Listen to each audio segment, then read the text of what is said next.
Good afternoon and welcome. This is Barbara Van Allen, President of the Economic Club, and we're delighted to get started right now. I'm going to turn it over to Vice Chair Mike O'Neill. Mike? Thanks, Barbara. Good afternoon and welcome to the 547th meeting of the Economic Club of New York in our 113th year. I'm Mike O'Neill, Vice Chairman of the club and retired Chairman of Citigroup. The Economic Club of New York is one of the nation's leading nonpartisan forums for discussions on economic, social, and political issues. This mission is as important today as ever as we continue to bring people together as a catalyst for conversation and innovation. We proudly stand with all communities seeking inclusion and mutual understanding. Special welcome to guests of our members and members of the Economic Clubs of Chicago and Washington, D.C., who've also been invited to join the webinar today, as well as members of the Economic Club's 2020 class of fellows. Before we begin, I'd again like to thank our healthcare workers and our other frontline workers for all they do, particularly during these challenging times, to keep us healthy and safe. I'm now delighted to introduce Dr. Stephen M. Hahn, who was sworn in as the 24th Commissioner of Food and Drugs on December 17, 2019. Dr. Hahn is a dedicated clinician, having trained in both medical oncology and radiation oncology. In his previous leadership roles, he has always carefully balanced executive management with clinical time to continue to serve oncology patients, his true passion. Prior to joining the FDA, Dr. Hahn served as the Chief Medical Executive at the University of Texas MD Anderson Cancer Center, a facility that cares for more than 140,000 patients a year. Before joining MD Anderson, he served as chair of the Radiation Oncology Department at the University of Pennsylvania's Perelman School of Medicine from 2005 to 2014. Dr. Hahn earned the rank of commander in the U.S. Public Health Service Commission Corps while at the National Institute of Health's National Cancer Institute, where he also completed a fellowship in medical oncology and a residency in radiation oncology. He also completed a residency in internal medicine at University of California at San Francisco. The format today is a conversation, which I'm fortunate to be moderating, and it will end promptly at 1 o'clock. I remind everyone that there is media on the line, so this is an on-the-record conversation. Well, Dr. Hahn, thank you for taking the time to be with us. As we said offline, getting this job on December 19th, 2019, wow, what a baptism of fire. How are you handling it? Well, Mike, it's an absolute pleasure to be here today. Thank you for having me. And yeah, it certainly was trial by fire, no question about it. As you mentioned, I was sworn in on December 19th, and I intended to spend my first 90 to 100 days learning about the organization. That's what a leader does. So certainly spent the first 6 weeks doing that. And then, of course, COVID-19 came to our shores. So at the same time, learning about an organization that's complex, but really terrific, also addressing this issue from a leadership point of view. So it's certainly been a challenge for everyone. FDA is at the forefront of the nation's response to this because we are needing to get medical products into the hands of providers and consumers. But I can tell you one thing that I've relied upon is the incredible dedicated 18,000 plus staff at FDA who are incredible, dedicated, and experienced public servants and have really worked around the clock to try to help get medical products in the hands of the American people. Great, sounds terrific. Could you quickly go over the duties of the mission of the FDA? Obviously, we're going to want to focus on COVID-19 during this conversation, but just to give our members a sense for what your responsibilities are. Well, we are a public health regulatory agency.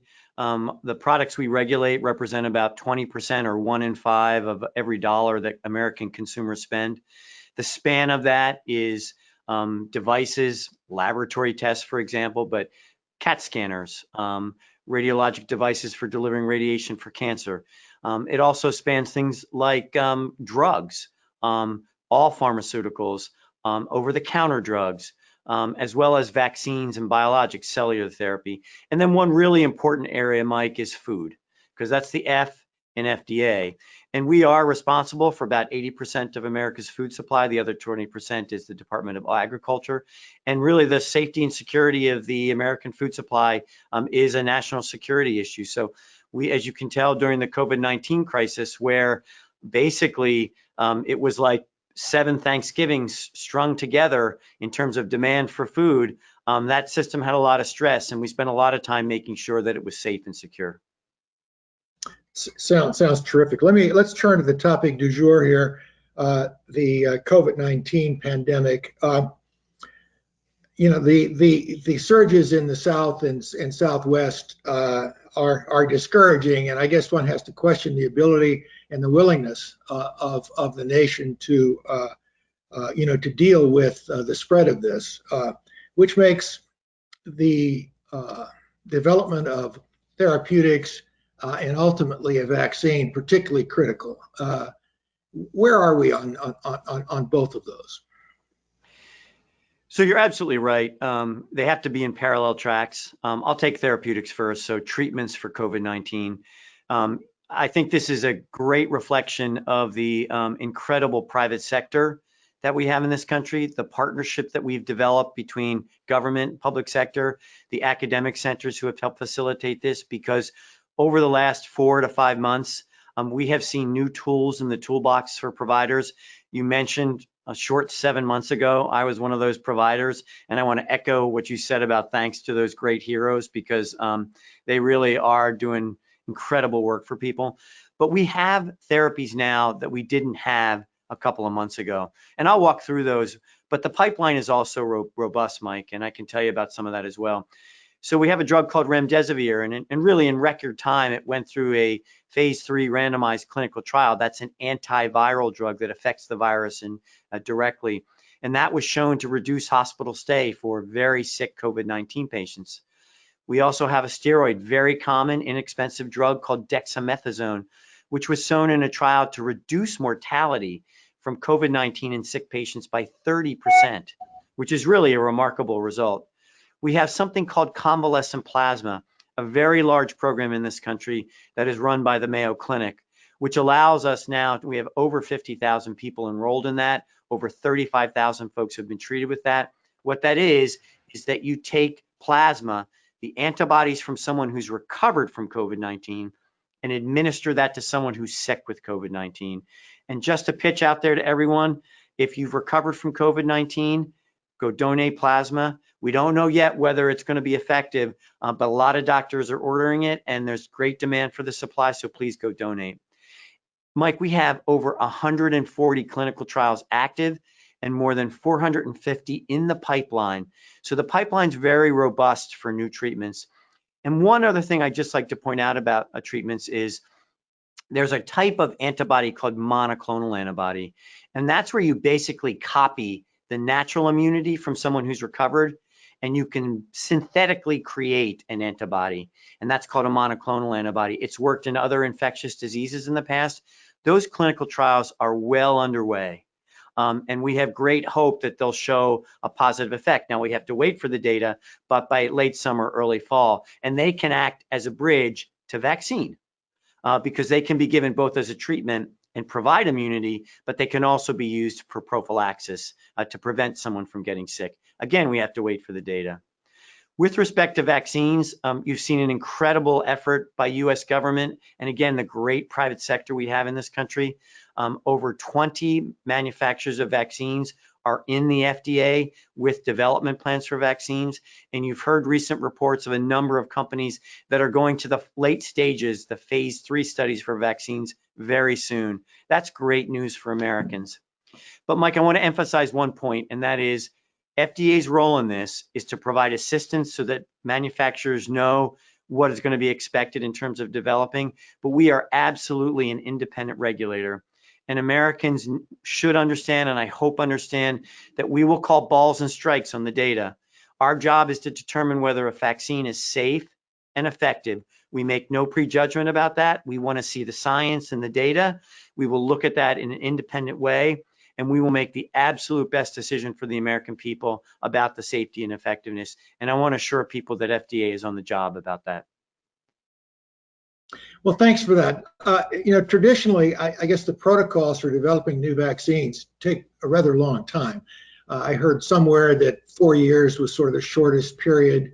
I forget which disease that was, but that obviously it would be nice to short circuit that. And I guess my questions to you are: is it likely that we will be able to do that? So I think we've already seen evidence of that. And one of the, Mike, the hazards of this conversation is that when people hear shortcuts, they think, okay, shortcuts in whether it's safe or effective. So I'm going to go back to my first point, which is we're not going to take shortcuts at FDA when we look at the data. Where the shortcuts have occurred are on the clinical development as well as the manufacturing side. So you're right. In a typical situation, you test a vaccine in a preclinical setting before you go to humans. Then you submit that data. We say it's okay to go into humans. You do a safety trial. We say that looks safe. You go into then the efficacy trial, the effectiveness trial, and then you go into this big, large randomized trial to generate the evidence. And that's a sequential approach. What the sponsors and manufacturers have done is actually do what's called a platform trial, where we can look at a number of different treatments all at the same time, which makes it a more efficient approach to actually develop those. We also do what's called seamless, which is that you don't need to take that stop. We can look at everything in real time as we get those data and then move on to the next step more quickly. And then finally, which is perhaps the most important part, Mike, and this is again where the public-private partnership is so important. What manufacturers have done and what US government has supported is what's called manufacturing at risk. So you're the CEO of a company, Mike, that's developed a vaccine. You're not going to start manufacturing the vaccine until at the end of the day, FDA has seen all the data and said, yes, your vaccine's licensed, it's safe and effective. That takes a couple years.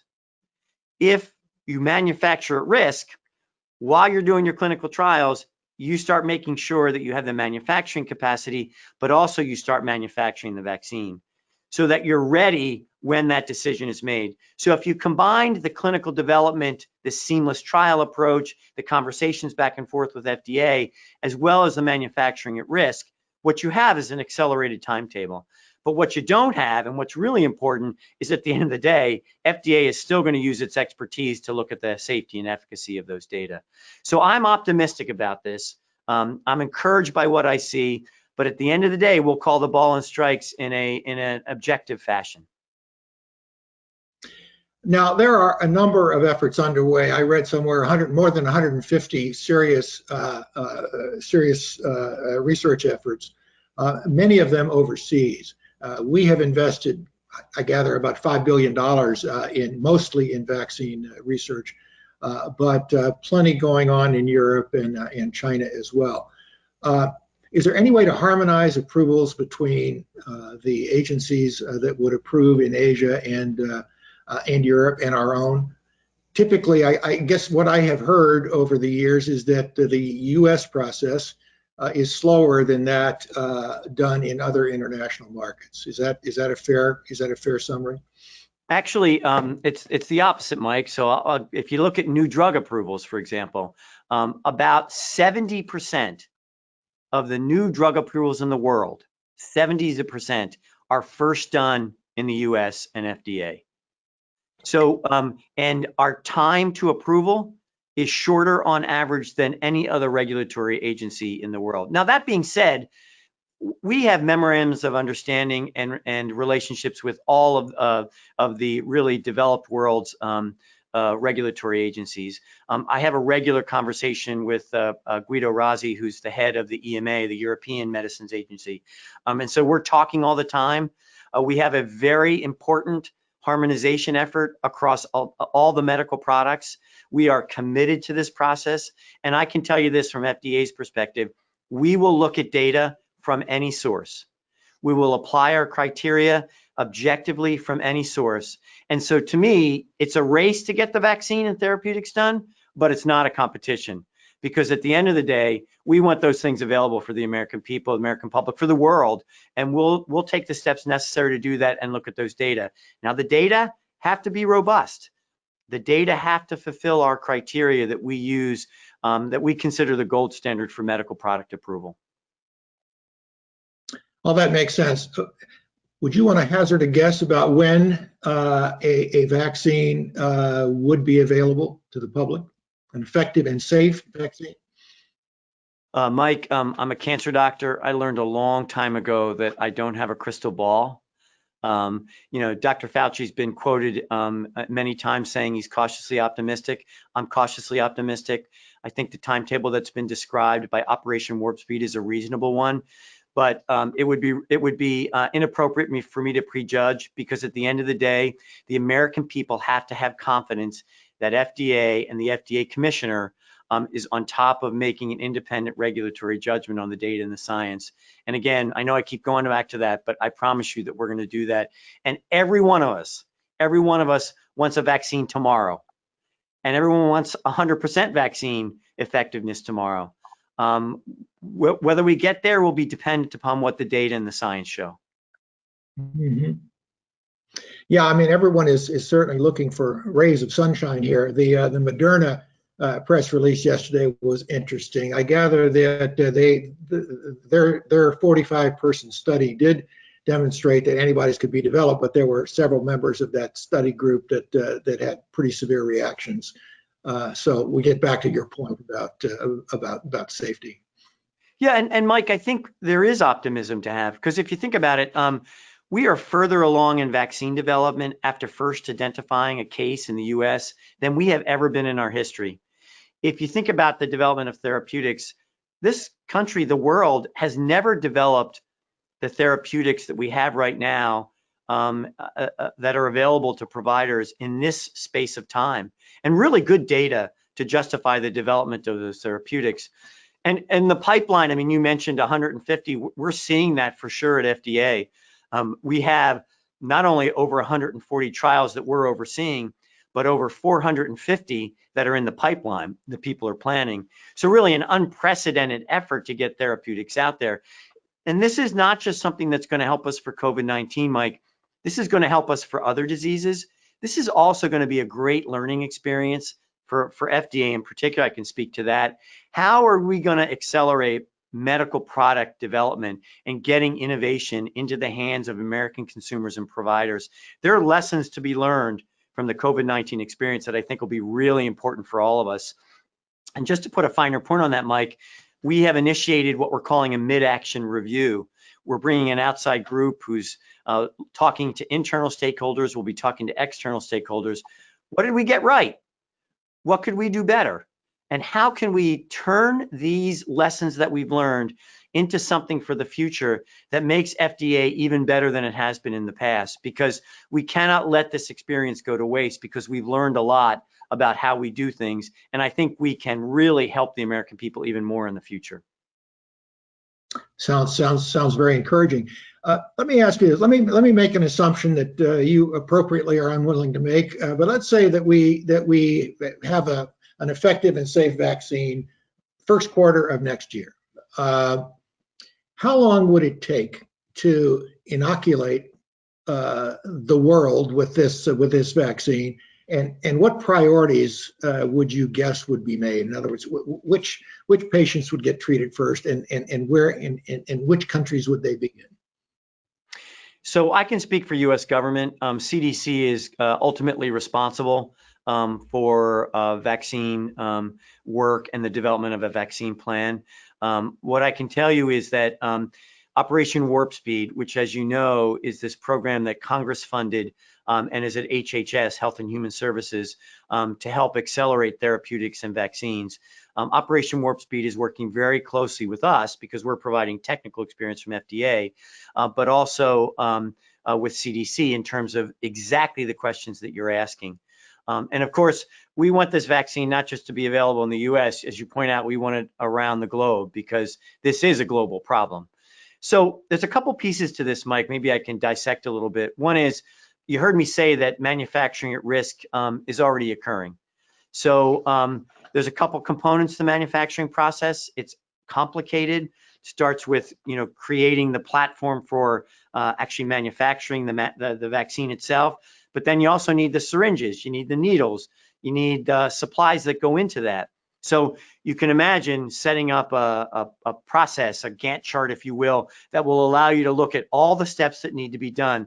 That has been going on for the last 4 to 6 weeks.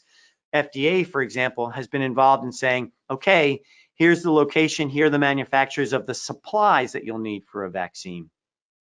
Then comes the issue, Mike, of who should get the vaccine and when.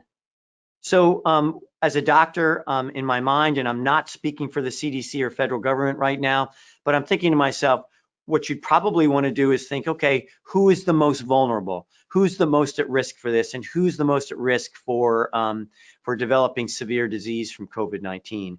And as we gain more experience, we're learning that the elderly, those with comorbidities, hypertension, obesity, diabetes seem to be most at risk from severe disease. Now, we put out guidance about a vaccine so that people would be clear about what sort of studies needed to be done. But the other part of that was really important is who should be included in the clinical trials. So we really need vulnerable populations, people who are at risk for severe disease to be included. We need those who are in underrepresented groups, underrepresented minorities, et cetera, to be included, because we need to understand if the efficacy and the safety of this vaccine in all populations. So when FDA gets those data, Mike, we'll be able to help the manufacturer figure out what are the indications. Does this work in those vulnerable populations? Does this work in underrepresented minority populations? And that'll help guide the authorizations that we make about a vaccine. And ultimately, that can be used to determine who gets the vaccine first. Again, Mike, really, the data and the science and the medicine drive this conversation. It's the way that it should be. And we all want 100% effective vaccine. There's nothing 100% in medicine. I know that from years of experience as a doctor. We want it to be as effective as possible. And we very much want it to be effective in those who are most at risk for severe disease. And I'll put one last point on this, Mike, because it might get lost sometimes in the translation. We said in our guidance, at the end of the day, what we were most interested in was the clinical endpoint of a trial, meaning a vaccine, as you know from the publications you've seen, might cause an antibody reaction. And that's great. We want to see that. But at the end of the day, what we want to see is a vaccine either prevent getting a disease, or if you get it, it's not severe. It's like the cold. That's what we want to see. So those clinical endpoints are really what we want to see as data coming from these trials. And I believe that's what's most important to the American people and people around the globe. Again, that all makes sense. How long will it take to manufacture enough doses to inoculate most of the world? Well, the short answer is it really depends on, the short answer is it'll take months to get that. We've got a head start, which is great. But obviously we want to ramp up as quickly as possible. And as much as we can do to shorten that, Mike, what we're all hoping for, because, you know, more than 20 manufacturers are in FDA with multiple different trials. What we're hoping is that this will be multiple shots on goal, and that we'll have more than one vaccine, in which case the ramp up will be even more. And it may be that one vaccine we want to target for folks who are the most vulnerable and the other for younger people. I mean, I'm speculating here. I'm not saying that's what's going to happen, but you can imagine if you have multiple shots on goal, you'll be able to make those decisions. But even if we have one vaccine, we'll want to ramp that up substantially. And it's why this head start is so important. Makes sense. Now, as I recall, Operation Warp Speed had the goal of having an effective vaccine, a safe vaccine, out in October, with lots of doses having been manufactured. Is that something that is still in place as an objective? I mean, I think we have I think Operation Warp Speed has this is a stretch goal. I mean, that would be record time. I again don't have a crystal ball. I can't predict what date, what month that'll happen, but everyone is really focused on getting this out here as quickly as possible. I've said multiple times as a cancer doctor, I want to provide hope, and there is great reason for hope, but what I don't want to do is provide false hope, because that would be just as bad to provide false hope. So I want to be clear that everyone 24/7 is working on this, all hands on deck, all resources being brought to bear on this, great public-private partnership, but we can't make a promise about when it's going to be available. Yeah, that's fair enough. Thank you for that. Let me ask you another question, not directly related to your responsibilities, but today there was I guess a report that the CDC will no longer be the agency that deals with hospitals in terms of patient outcomes, and that will now go to the HHS directly, and will not be made public. What's behind that? If you know and have a view. So I don't have any insight into that particular decision. And of course, we're always cognizant of the burdens that we put on hospitals. Goodness knows they're dealing with enough things right now. But one thing that we've learned, Mike, and I think it's really important to stress, is what we've learned is that data, more data, accurate data, is the key to any public health crisis. Frankly, at FDA, for example, it's the key to everything we do. Modernizing our data, understanding that the data is accurate, that it's in a usable format, those are critical aspects. I think we've learned over this pandemic that having access to data about the actual disease has been critical to providing information to providers and also the great public sector we have in this country in terms of developing and manufacturing the medical products we need. And I'll just give you an example. So when this all started, not a whole lot of information was known about transmission. We have learned that COVID-19 affects, from a mortality and a severe illness point of view, those who are older and those who are having comorbidities. We've learned from this disease that many younger people, maybe as many as 30 or 40%, are asymptomatic when they get infected with this disease. So you can see that access in real time to data gives us much more that we can work with and helps us respond in a much more nimble way. So certainly accessing data from hospitals is critical, and we're really happy to partner with them for this. Dr. Hahn, I'm going to bring it close to this. Thank you for sparing us 30 minutes. I'm sure your schedule is absolutely chock-a-block. It's been very, very useful, and I think I can say that we're quite lucky to have you in that seat. Thanks. Michael, thank you very much. Really appreciate the opportunity. It's been an honor to be here. Thank you.